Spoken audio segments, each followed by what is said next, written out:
বাংলা আমাদের মাতৃভাষা, কারণ জন্মের পর থেকে মা বাবার মুখেই এই ভাষা আমরা শুনে শুনে অনেকাংশেই আত্মস্থ করে ফেলি। ইংরেজি আমাদের দ্বিতীয় প্রধান ভাষা, কারণ ছোটবেলা থেকেই স্কুলের প্রতিটি ক্লাসে আমাদেরকে ইংরেজি শেখানো হয় এবং অফিসিয়াল বেশিরভাগ কাজকর্ম ইংরেজিতেই হয়ে থাকে। বিশ্ববিদ্যালয় পর্যায়েও স্নাতক ও স্নাতকোত্তর বহু বিষয় ইংরেজিতেই পড়ানো হয়। আগে একটা সময় ছিল যখন এই দুইটা ভাষা ভালোভাবে জানলেই অনেক কিছু করা যেত, কিন্তু এখন আর সেদিন নেই।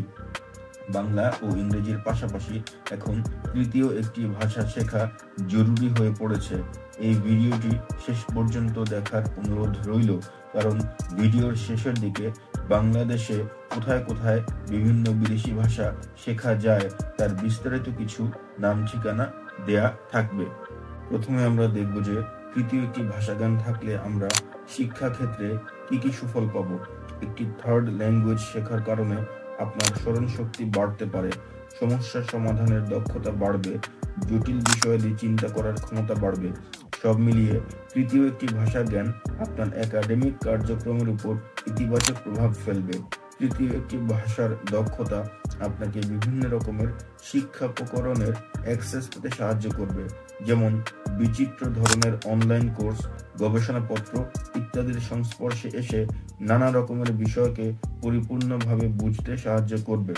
তৃতীয় একটি ভাষা শিখলে শিক্ষা সংক্রান্ত আরও যে উপকার পাওয়া যাবে তা হলো বিভিন্ন বিদেশি ইউনিভার্সিটিতে স্টুডেন্ট এক্সচেঞ্জ প্রোগ্রামের আওতায় এবং স্কলারশিপে উচ্চ শিক্ষায় ভর্তির ব্যবস্থা, যা একজন বাংলাদেশি স্টুডেন্টের আজন্ম লালিত স্বপ্ন।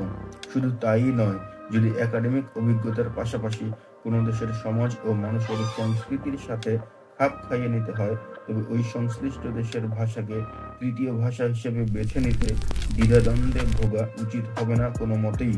তৃতীয় একটি ভাষা জানা থাকলে যদি আপনি কখনো ওই ভাষাভাষীদের দেশে যান, তাহলে যে কোনো প্রয়োজনে স্থানীয় লোকদের সাথে মসৃণভাবে যোগাযোগ করতে পারবেন। যেমন দোকানে গিয়ে কোনো জিনিসের দাম ও মান যাচাই করা হোক, বা কোনো ঠিকানা কিংবা রাস্তার ডিরেকশন জিজ্ঞেস করাই হোক, চালাতে পারবেন দ্বিধাহীন কথোপকথন। আর ভাষা জানা থাকলে ওই দেশের লোকদের সাথে বন্ধুত্ব পাতানো হয়ে যায় পানির মতো সহজ, যা পরবর্তীতে আপনাকে গাইড করতে পারে ওই দেশে জীবনসঙ্গী বা জীবনসঙ্গিনী খুঁজে পেতে, বিজনেস প্রতিষ্ঠিত করতে কিংবা একই ধরনের পেশার মানুষদেরকে খুঁজে পেতে। ভাষা যেহেতু সংস্কৃতির অবিচ্ছেদ্য অংশ, তৃতীয় একটি ভাষা জ্ঞান আপনাকে সাহায্য করবে ওই ভাষাভাষীদের সমাজ ব্যবস্থায় প্রচলিত লোকাচার, হিউমার, মূল্যবোধ ও প্রচলিত সামাজিক ভাবধারাকে আত্মস্থ করে নিতে, যা কিনা আন্তঃসাংস্কৃতিক সৌহার্দ্য প্রতিস্থাপনের মূল নিয়ামক হিসেবে কাজ করে। বাংলা ও ইংরেজি বাদে অপর একটি ভাষা জানা থাকলে সেই ভাষা সংশ্লিষ্ট দেশে বসবাসকালীন সময় কখনো আপনার আত্মবিশ্বাসের ঘাটতি হবে না, কারণ বিনা বাধায় আপনি ডিল করতে পারবেন ওই দেশের আমলাতন্ত্র ও স্বাস্থ্যসেবা ইত্যাদির সাথে। এমনকি ওসব দেশে বাসা খোঁজার সময় যদি আপনি বাড়িওয়ালার সাথে তার মাতৃভাষায় 10 মিনিটের বেশি কথোপকথন চালিয়ে যেতে পারেন, সেক্ষেত্রে বাড়িওয়ালার মনে যদি সামান্যতম রেসিজম থেকে থাকে তা দূর হয়ে যাবে এবং সম্ভাবনা থাকবে যে আপনি ওই বাসাটি ভাড়াটে হিসেবে পেয়েও যাবেন। এমনও বাড়িওয়ালা কখনো কখনো বিদেশে দেখা যায় যে কোনো একজন বাংলাদেশি যার ওই দেশের ভাষাটা খুব ভালোভাবে জানা আছে, সে কিছুক্ষণ বাড়িওয়ালার সাথে কথা বলে তাকে এমনভাবে প্রভাবিত করতে সক্ষম হয় যে প্রথমবার দাবিকৃত ভাড়ার চেয়ে কিছুটা কম ভাড়ায় তাকে বাসা দিতে রাজি হয়ে যায়। আর এটা তখনই হতে পারে যখন ওই বাঙালি ভদ্রলোক বিদেশি বাড়িওয়ালার সাথে তার নিজস্ব ভাষায় বুদ্ধি, যুক্তি ও নম্রতার সাথে বার্গেনিং করতে পারে। বিদেশে যখন একজন বাঙালি দ্রুত ওই দেশের ভাষাকে আয়ত্ত করার জন্য সময়, শ্রম ও এনার্জি ব্যয় করে, তখন সে অবশ্যই ওই দেশি লোকের চোখে স্মার্ট ও মেধাবী মানুষ হিসাবে গণ্য হয়। চাকরি দেওয়ার ক্ষেত্রে বিদেশিরা সেই বাঙালি লোককেই প্রেফার করবে যে ওই দেশের ভাষা ভালোভাবে জানবে, কারণ বেশিরভাগ ক্ষেত্রেই জব ইন্টারভিউগুলো ওই দেশের ভাষাতেই হয়ে থাকে। মনে করুন, দুজন সমান যোগ্যতা সম্পন্ন বাঙালি একই দিনে, একই সময়, একই কোম্পানিতে চাকরির সাক্ষাৎকার দেওয়ার জন্য গেল। এদের মধ্যে একজন ওই দেশের ভাষা জানে আর একজন জানে না, তো যে ইন্টারভিউ নেবে সে অবশ্যই দুজনকে সমান চোখে দেখবে না। আর সমান চোখে না দেখার কারণটাও ইন্টারভিউয়ের সময় পরিষ্কার হয়ে যাবে। ভাষা জানা বাঙালিকে যদি কোম্পানি হায়ার করে, তাহলে যে কোনো অফিসিয়াল মিটিংয়ে কাজের ব্যাপারে ইনস্ট্রাকশন দেওয়ার সময় ও কাজের মধ্যে কৃত ভুল শুধরে দেওয়ার ব্যাপারে ওরা ওদের নিজেদের দেশের কর্মচারীদের সাথে যেভাবে ডিল করে সেভাবেই ওই বাঙালির সাথে ডিল করবে।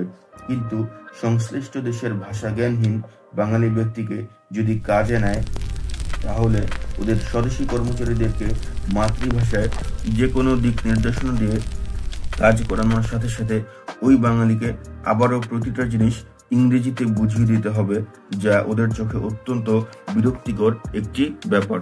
এই স্ট্রেস এবং টাইম কনজিউমিং হেক্টিক ব্যাপার থেকে মুক্ত থাকার জন্য ওরা সহজে এমন কোনো বাঙালিকে জব দিতে চায় না যে ওদের ভাষাটা ভালোভাবে রপ্ত করতে পারেনি।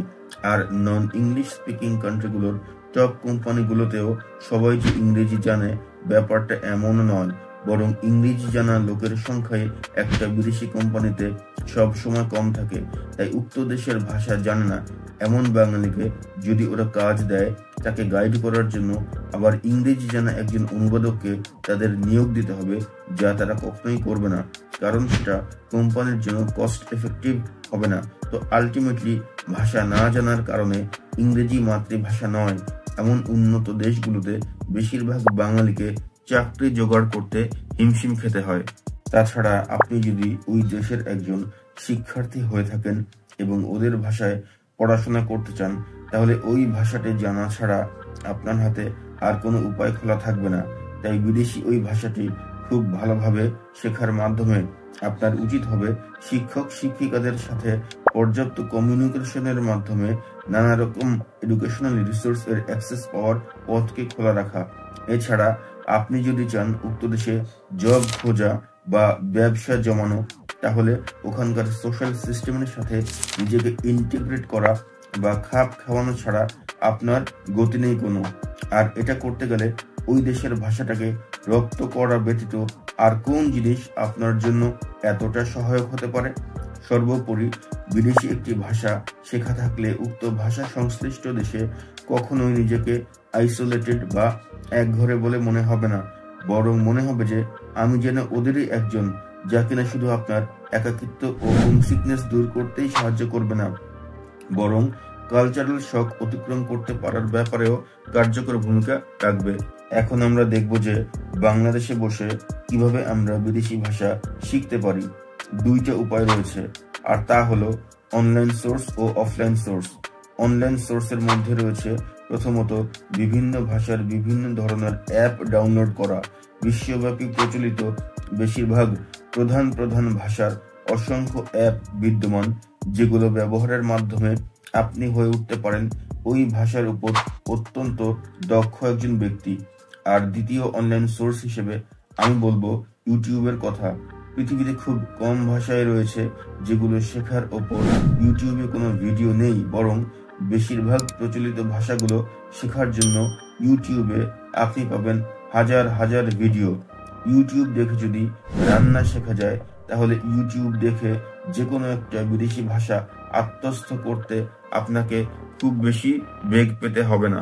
এখন আমরা দেখব যে ঢাকায় বসে অফলাইনে অর্থাৎ সরাসরি ক্লাসে বসে আপনি কোন কোন ভাষা শিখতে পারবেন। ফরাসি ভাষা শিখতে গেলে আপনাকে যে ঠিকানায় যেতে হবে তা হলো অনিয়স প্রসেস প্রথম শাখা, 26 মিরপুর রোড, ধানমন্ডি, ঢাকা 1205। অনিয়স প্রসেস দ্বিতীয় শাখা, বাড়ি নং 8, রোড নং 7, গুলশান 1, ঢাকা 1212। জার্মান ভাষা শিখতে গেলে আপনাকে যে ঠিকানায় যেতে হবে তা হলো গ্যাটে ইনস্টিটিউট, বাড়ি নং 16, শুক্রাবাদ, ঢাকা 1207। চৈনিক ভাষা শিখতে গেলে আপনাকে যে ঠিকানায় যেতে হবে তা হলো গ্রেট ওয়াল ল্যাঙ্গুয়েজ সেন্টার, 61 গাউসুল আজম এভিনিউ, সেক্টর 14, উত্তরা, ঢাকা 1230। রুশ ভাষা শিখতে গেলে আপনাকে যে ঠিকানায় যেতে হবে তা হলো রুশ ভাষা ও সংস্কৃতি কেন্দ্র, 42 নতুন, 510 পুরানো, ভাষা সৈনিক এম.এ. মতিন রোড, নতুন, ধানমন্ডি 7 পুরানো, ঢাকা 1205। আরবি ভাষা শিখতে হলে আপনাকে যে ঠিকানায় যেতে হবে তা হলো সিবায়াহ ইনস্টিটিউট আরবি ভাষা শিক্ষা কেন্দ্র, বাড়ি নং 14/1, আব্দুল লতিফ সরণি, নিউ মার্কেট, ঢাকা 1205। কোরীয় ভাষা শিখতে গেলে আপনাকে যে ঠিকানায় যেতে হবে তা হলো ভিএলও কোরিয়ান একাডেমি, ইরভিং রিস্তা, 7ম ও 8ম তলা, গ 82 ও 90/1, মধ্য বাড্ডা, গুলশান বাড্ডা লিংক রোড, ঢাকা 1212। উপরোক্ত ভাষাগুলো বাদেও যদি আপনার জানা মতে অন্য কোনো বিদেশি ভাষা ঢাকায় বসে শেখা যায়, তাহলে সেসব জায়গার ঠিকানা ও ফোন নম্বর কমেন্টে উল্লেখ করুন। তাছাড়া কেউ যদি মোবাইল অ্যাপের মাধ্যমে ঘরে বসে কোনো বিদেশি ভাষা রপ্ত করার চেষ্টা করে থাকেন, তাহলে সেই অ্যাপের নামটিও অন্যদেরকে জানানোর উদ্দেশ্যে এই ভিডিওর নিচে কমেন্ট বক্সে লিখতে ভুলবেন না। সবাইকে এই ভিডিওটি দেখার জন্য অনেক অনেক ধন্যবাদ।